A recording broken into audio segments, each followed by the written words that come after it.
Alhamdulillah nahmaduhu wa nasta'inuhu wa nastaghfiruh wa na'udzu billahi min syururi anfusina wa min sayyiati a'malina may yahdihillahu fala mudhillalah wa may yudlil fala hadiyalah. Asyhadu an la ilaha illallah wahdahu la syarikalah wa asyhadu anna Muhammadan abduhu rasuluhu alladzi la nabiyya ba'dah amma ba'du. Ikhwatul iman rahimakumullah. Alhamdulillah kita masih dapat melaksanakan kegiatan ibadah kita dalam rangka menyempurnakan ibadah saum dengan ibadah-ibadah sunat, sehingga sebagaimana kemarin dikatakan bahwa ibadah kita ini dilaksanakan secara kafah, sehingga nanti alumni Ramadan menjadi orang-orang yang betul-betul paripurna, yang bertakwa kepada Allah Subhanahu wa taala. Sebenarnya saya malam Jumat ya, gilirannya. Karena malam Jumat tidak bisa. Saya di kantor ada acara pelepasan saya sendiri. Kemudian ada juga tarawih bersama ya. Jadi dan kebetulan malam ini tuker Pak Haji ya. Punten ya ke pengurus. Punten ya ke pengurus yang sudah sebegitu rapi mengatur jadwal ya. Tapi alhamdulillah saya bisa berdiri kembali di sini ya, di bulan ini dalam rangka mengisi kultum dan insyaallah nanti melaksanakan salatul lail. Allah berfirman ya, dan banyak perintah Allah tuh. Bahkan disampaikan bahwa perintah ini ada yang menguntungkan dua belah pihak, ada yang menguntungkan satu pihak. Ya. Kalau Allah merintah kepada kita bukan Allah supaya untung, tapi justru kita ini supaya untung, ya, supaya menjadi manusia yang paripurna, sehingga berbagai macam ibadah, sholat, puasa, haji, ya, baca Al-Quran, berdoa, itu ibadah. Bahkan langsung Allah di Al-Quran di dalam surat Ghafir ini ayat 60 merintahkan kepada kita untuk berdoa, perintah. Jadi bukan karena kita butuh, bukan karena kebutuhan baru kita berdoa, bukan. Kan orang mah biasana kitunya lamun aya butuh karek ngadoa ka Allah.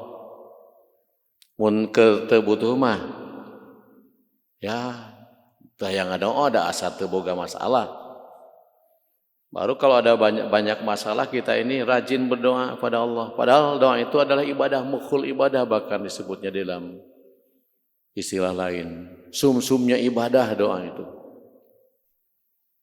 Kenapa? Biasanya rata-rata kalau orang berdoa itu khusyuk. Apalagi ada masalah, ada dirundung dengan berbagai macam persoalan. Gitu kan. Kita ini mohon kepada Allah. Jadi merasa betul ketika seorang minta itu merasa betul butuhnya itu. Ya. Makanya Allah merintahkan wa qala rabbukum ud'uni astajib lakum. Allah berfirman ud'uni. Ya. Berdoalah kamu kepadaku astajib lakum. Maka Allah akan menjawab, akan mengabulkan doa-doa kita. Ya, di Ali Imran kan, di Al-Baqarah lanjutan itu, wa idza sa'alaka ibadi fa inni qarib. Dikaitkan dengan ayat saum ini. Kenapa? Di bulan saum ya, Allah membukakan pintu maghfirah, pintu ampunan buat kita semuanya. Orang-orang yang beriman yang berpuasa. Ya. Jadi orang beriman yang berpuasa. Ya akan orang yang akan disediakan oleh Allah sehingga dia menjadi orang takwa, disediakan surga oleh Allah. Orang yang beriman, yang imanan wahtisaban, puasanya itu dan seluruh amal ibadah yang dilaksanakan di bulan Ramadan ini. Gitu kan? Makanya disambung dengan ayat itu, wa idza sa'alaka ibadi. Nah di Ghafir ini, ud'uni astajib lakum, merintahkan oleh Allah, wajib doa itu.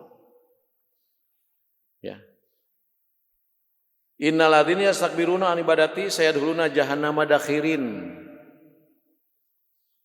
Ayat berikutnya, sesungguhnya orang-orang yang menyombongkan diri, merasa takabur, ya, merasa tidak perlu dengan Allah, an ibadati, di antaranya ibadah itu, di antaranya berdoa itu. Ya, saya dulu jahannam dakhirin, maka akan dimasukkan ke neraka jahanam.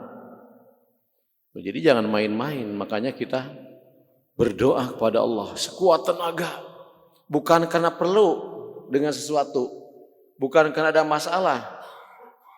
Sebab kalau kita baru berdoa ketika ada masalah, dirundung masalah, banyak persoalan, ketika tidak dikabulkan kita kecewa. Ya, kalau ada sebabnya, jadi nggak ada sebab karena ini perintah Allah. Ada masalah nggak punya masalah, bahkan Allah memberikan manusia yang tidak dipinta. Wa atakum min kulli ma sa'altumu wa in ta'uddu nimatallahi la tuhsuha. Ibu, apa minta setiap hari supaya mata kita bisa berkedip? Tanya, Bu minta ke Allah, minta berdoa ke Allah, ya Allah, mudah-mudahan suami saya teh tong luak liuk deui kanu sejen, minta teu kan? Tapi suami ibu teh anteng, sok sanajan ibu tos peot kayaknya, orang teh tos peot orang teh urang, lain ibu ngusim kuring sarua, ya. Sok sanajan kita udah tua, tapi suami teh adem tentrem dengan kita teh. Istri adem tentrem dengan kita. Bapak sok ngadoa teh. Mudah-mudahan istri teh ya sing soleh, ulah daek deui, naon teh ulah pokon luak liuk di ka batur. Komo nu gaduh istri ngora keneh. Melang. Nah, osok ngadoa teh. Tapi orang diberi ketenangan ke Allah. Nah, disinilah yang tidak dipinta juga Allah akan memberikan kepada kita. Ingat enggak kita ketika di alam sana, di alam arwah, kemudian di alam rahim, apa pernah kita minta supaya dilahirkan menjadi laki-laki? Kan enggak? Ibu juga enggak berdoa supaya dijadikan perempuan. Sebab kalau tahu resiko laki-laki itu berat, sim kuring taluk kepada Allah, ya, tong jadi lelaki, lamun can jadi lelaki. Saberat laki-laki itu. Makanya di Al-Quran di At-Tahrim disebutkan ku anfusakum wa ahlikum naro di situ. Lelaki mah nanggung jawab segala sesuatu tentang perilaku perempuan, perilaku istri kita. Sehingga kalau kita membiarkan istri ketika istri salah, membiarkan, ya itu kita dulu ditanya. Tapi kalau suami sudah menegur istri, menjelaskan kepada istri bahwa ini nggak boleh, ini boleh, tapi istri tetap aja begitu, kita lepas kewajiban. Pernah bapak ngajarkan wudu ke istri, cak ngumbat tangan teh kumaha bu, sing gimana, ya ngumbat tangan teh gitu ke istri, dicontohkan bapak pernah enggak? Tuh pernah kan? Eta istri bisa wudu di mana? Soalnya nanti Pak Ustadznya, ti Pak Ustadz nitipkan ke Pak Ustadz teh. Teu suga nirikeun Pak Ustadz ya nitipun bojo. Teu tiasa wudu. Ya sok sing bisa wudu. Sama dengan saya ketika meriksa ini berulang-ulang enggak masalah, ada di Ciamis adanya. Ya menemukan di Ciamis saya, bahkan malam hari Senin yang lalu seluruh lebe di Kabupaten Ciamis dikumpulkan kira-kira 300 orang lebih kalau enggak salah.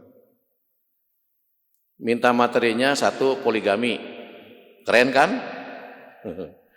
2 masalah waris, 3 harta bersama, ya menurut kompilasi hukum Islam katanya. Yang dipinta itu ya terpaksa diterangkan sama saya. Ya dispensasi orang yang nikah di bawah umur. Kena di Ciamis saya ulang-ulang lagi dan jamaahnya ini juga. Biar bosan nggak apa-apa. Dari ngaji mah barlennya. Begitu bubar, kelalen kan nggak tahu. Saya yang dibicara saya malam pertama teh nggak tahu. Malam kedua waktu itu lupa lagi kan. Nah ini. Kita kan nggak pernah mengajarkan pada istri ibu, ya wudu teh sing kumbah. Ilal marofik sampai siku teh kedah kakumbah. Sebanyak orang yang wudu hanya segitiga di sini kan? Segitiga kan? Di teu kakumbah, di teu kana cai. Berarti enggak sah wudunya. Ya. Kalau wudunya enggak sah berarti salatnya juga rusak. Sebab orang yang salat itu harus syaratnya harus wudu, punya air suci. Bersucinya enggak benar. Tah lamun bapak can ngajarkeun istri wudu, kumaha ayeuna nyuci tangan, kemudian menyapu kepala, kaki, ya, kemudian anggota wudu yang 4 itu, istri kita nggak bisa wudu dan nggak sempurna wudu, kita tanggung jawab Pak. Makanya kemah tinggalikannya, kali-kali mah wudu teh diintip istri teh bisa wudu tuh. Lain diberi dahar hungkul, ya diberi duit tunggal, duit mah ada bisaan yang ngan istri ge. Nya manuk piit ge bisaan merek para maka anakna kan isuk-isuk indit. Berang balik geus gendol bikeun ka anakna bisa. Teu ajarkeun manusia sebenarnya kitu mah. Justru yang inilah yang tanggung jawab yang tadi, tanggung jawab ruhaniah ini. Jadi jangan sampai istri itu tidak bisa gara-gara kita tidak mengajari. Tidak menyuruh ngaji dan sebagainya.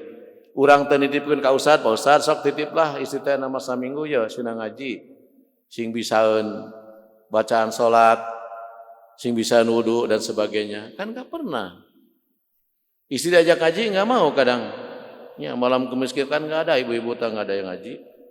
Sedikit aja ya ini. Padahal penting itu. Nah ini. Kan beda malam terakhir.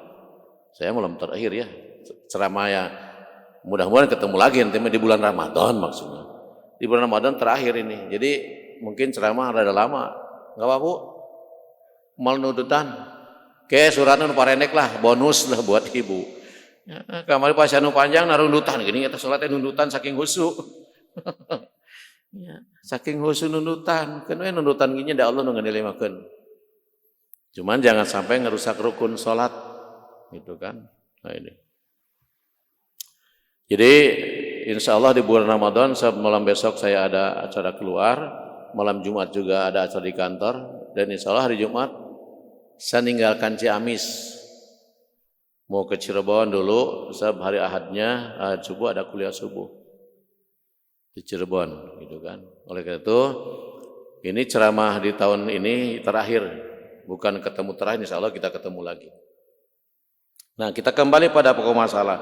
Jadi kita ini berdoa kepada Allah. Ya bahkan di dalam hadis Abu Hurairah ya riwayat Imam Muslim, Abu Daud dan Nasai ya, disebutkan Rasul bersabda aqrabu ma yakunu abdi mir rabbihi wa huwa sajidun. Pang deket-deketna hamba Allah, orang manusia, orang beriman kepada Allah. Dia ini ketika dia melaksanakan sujud. Fa'aksiru doa maka perbanyaklah sujud doa di waktu sujud. Tidak disebutkan sujud pertama keduanya mah. Ya, cuman perbanyak doa. Ya, terutama kita mohon ampun kepada Allah dan mohon husnul khotimah, terutama itu urusan rezeki mah terus dijamin nah narzuknya di toha di surat toha kan kami ini memberikan rezeki ya kepada manusia semua makhluk bukan cuma manusia itu. Jadi hamba Allah merasa paling dekat dengan Allah ketika dia dalam keadaan sujud.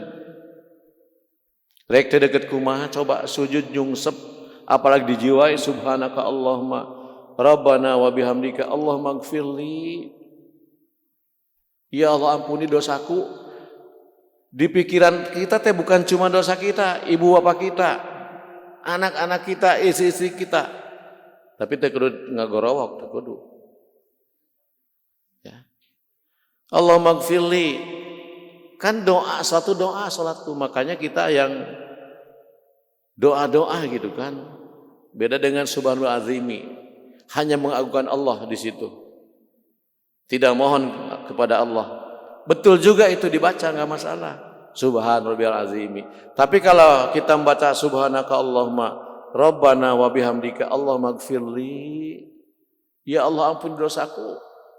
Bakal ngeremet ke sananya. Ibu bapakku, istri-istriku, anak-anakku, keturunanku kan. Makanya lama. Sok enak masing tenang salatnya entong kaburu-buru. Tong dianggap salat tarawih teh salat budayanya 7 menit beres 23 rakaat. Siga kumaha tuh. Ya. 7 menit 23 rakaat satu sabaraha atuh 7 dibagi 23 baraha. Jadi enggak ada salat tarawih itu ada ge qiyamul man qoma Ramadan. Man qoma bukan man tarawih kan enggak ada. Istilah saja itu. Ya, tarawih itu tenang, nyantai, syukur-syukur 4 rakaat dalahar heula gitu. Ya. Bade liwet, bade lengko, nanti lengko di Ciamis nya. Lengko Ciamis beda jeung lengko Cirebon. Aya lengko judul tapi dirasa lain lengko. Ya, sim kuring di tahun 86 Cirebon apa lengko mah? Paling raos lengko teh sedang sate. Ya. Tanu bade ka Cirebon mangga kira yang beli lengko. Kayak empalnya gitu kan. Nah ini. Jadi ketika kita mengatakan Allah magfirli itu bakal nyambung, bukan cuman kita ya Allah ampuni dosaku. Geus Allah magfirli bacaan mah tong ditambah-tambah. Cuman kita teh di pikiran mohon kepada Allah teh bukan cuman kita yang diampuni, tapi orang tua kita, istri kita, anak kita, keturunan kita. Makanya doa lama. Maka cing tenang salat tu deh salat teh mun rek bener ibadah sing bener sakali, mun moalnya enggak. Ya, sehingga tidak diancam ku hadis Nabi teh kan. Banyak orang puasa, banyak orang yang salat malam hanya seperti orang yang sedang kambling baik gitu kan. Kenapa? Ya itulah. Kamari kata Ustaz ihtisaban tuh teliti, hati-hati, sesuai dengan contohnya, sesuai dengan aturannya. Ihtisaban tuh bukan karena Allah saja. Itiba gitu kan ya. Lain makarep sorangan, teu dipantes ibadah itu. Ya, jangan dipapan pantasnya begini. Makanya di saya, Pak, atuh nanti mah ada yang mimpin doa cenah. Atuh doa masing-masing bae lah. Islam tiba baheula piraku can bisa ngadoa. Islam tiba piraku can bisa wiridan gitu kan ya. Teu rame cenah Pak, ai tarawih sepi kieu mah. Emang rek naon pan ibadah urang mah? Ya, pan ibadah angger teh Pak penasaran lamun tadi masjid biasana rame dirubah oleh kita menjadi tertib, salatnya tertib, rukunya tertib, sujud tertib, i'tidal tertib. Baca diprotes. Teu rame masjid ieu mah pindah deui ka ditu. Karena pindah teh memang di dia teh hayang-hayang ka surganya. Hayang-hayang ka surga tapi amal kita cuman seperti enggak sungguh-sungguh gitu kan. Cek Rocky Gerung mah menek jadi penjahat yang benar. Ya, tong menta penjahat ayeuna menta ringankan hukuman entong eta penjahat teu bener. Ya, lamun koruptor yang bener, tong menta keringanan dihukum. Sabtulen teh koruptorna gitu kan. Penjahatnya. Nah, kita juga sama ibadah. Ibadah tetong asalah pokoknya. Ya. Jangan sampai nanti kita kena ancaman Rasulullah gitu kan. Mana di akhir tadi dibuka tanya, geuning puasa orang teh siga kieu karancang, ibadah salat teh geuning siga kieu pan urang teh berjamaah terus, tapi teu bener tuluy jeung imam. Sok banyak yang merasa bangga, Bu. Ya, Pak, nih di sini. Karena itulah maka tetap komando imam ini berjamaah itu tetap komando imam. Kita jangan bergerak sebelum imam bar selesai. Allahu Akbar. Kan banyaknya Allah tuh udah gerak makmum teh. Baru Allah udah gerak, padahal itu belum takbir. Allah itu bukan takbir. Udah takbir mah Allahu Akbar. Sok Bandungan ku Bapak Ibu berjamaah di tempat-tempat yang memang umum gitu kan. Seperti itu. Sehingga ketika dipertanyakan, saya kan berjamaahnya rajin, sunatnya rajin, tapi ternyata sholatnya tidak benar. Ya, gitu kan. Ayeuna jeung imam pabalap-balap da mau ditinggalkeun ieu ku imam atuh. Ka mana ribut-ribut teuing salat. Mana yang buru-buru ngudag imam. Ya. Itu. Ai ganjarana urang teh hayang gufirullah ma taqaddama min dzambi tapi ihtisabannya enggak benar. Gitu. Makanya alhamdulillah kita ditakdirkan ya Bapak Ibu biar salat ya tenanglah gitu kan. Menurut ukuran kita tenang segini mah gitu kan, teu kaburu-buru. Bacaan gitu para ranjang teuing da batur masajud semalam. Bade sajud semalam Bu. Sim kuringna gitu hafal. Ya. Nu parodok we geus. Nu parodok we tapi urang syukur hafalnya jeung artinya, jeung maksudnya gitu kan. Jangan sampai kita karena enggak hafal imam baca ayat Al-Qur'an karena enggak hafal malah kita ngantuk. Jangan terjadi hal semacam ini. Jadi banyak ya gangguan salat satu ngantuk, kedua yang cepat-cepat. Kalau udah cepat-cepat udah selesai salat kan kita apa sih? Akhirnya kan ngobrol apa itu ini dan sebagainya. Jadi ibadah yang benar, gitu kan. Jangan sampai ibadah kita ini hanya memenuhi kebutuhan aja, gitu, kewajiban, penutupan kewajiban nungkul bukan, tapi berkualitas. Di samping kuantitasnya memang tidak nambah ya, kualitasnya kita ibadah itu ditingkatkan. Jadi jangan sampai ibadah ini kita justru malah mengharapkan supaya mundur ya, sehingga jadi orang yang bertakwa, alumni Ramadan betul-betul orang-orang jadi orang paripurna, ternyata tidak. Itu saja yang saya sampaikan. Saya mohon maaf dan mohon pamit barangkali malam besok tidak ke sini karena ada acara juga malam Jumat. Tapi insya Allah Jumat masih di sini ya, masih insya Allah Jumat di masjid ini. Saya mohon maaf atas segala kekeliruannya selama bergaul dengan para jamaah di sini pada guru saya ini Pak Ustadz. Ini guru saya ini waktu PGA dulu ganteng Pak, lagi ganteng-gantengnya beliau 40 tahunnya. Ketemu sekarang udah 84 tahun. Ya jadikan saya dan beliau bilang di KUA gitu kan, dulu kan guru saya waktu di PGA. Ini Ustadz ini. Mohon maaf Ustadz, saya ini atas segala dosa saya, juga istri saya ya di sini, mudah-mudahan kita sering doakan para jamaah juga diberikan umur yang berkah oleh Allah. Saya juga dalam keadaan sehat di Bandung, ya, insya Allah di Bandung. Mudah-mudahan juga saya juga berkah, ya, dijauhkan berbagai bencana dan balai, kita juga sama demikian. Jadi sekali lagi saya mohon maaf dan mohon doa dan saya pamit insya Allah, ya mudah-mudahan perjalanan saya ke Cirebon, kemudian karena rekan-rekan yang mau ikut ke Cirebon mau makan jamblang, katanya ada yang belum tahu orang Tasik jamblang kayak apa dengan empal gentong. Itu ya. Jadi itu saja ya. Terima kasih perhatiannya dan mohon maaf yang disampaikan bukan syariat itu jangan diikuti. Ya, mudah yang disampaikan memang dari Allah atau Rasulnya kita sama-sama kita laksanakan. Rabbana atina fid dunya hasanah wa fil akhirati hasanah wa qina adzabannar. Assalamualaikum warahmatullahi wabarakatuh.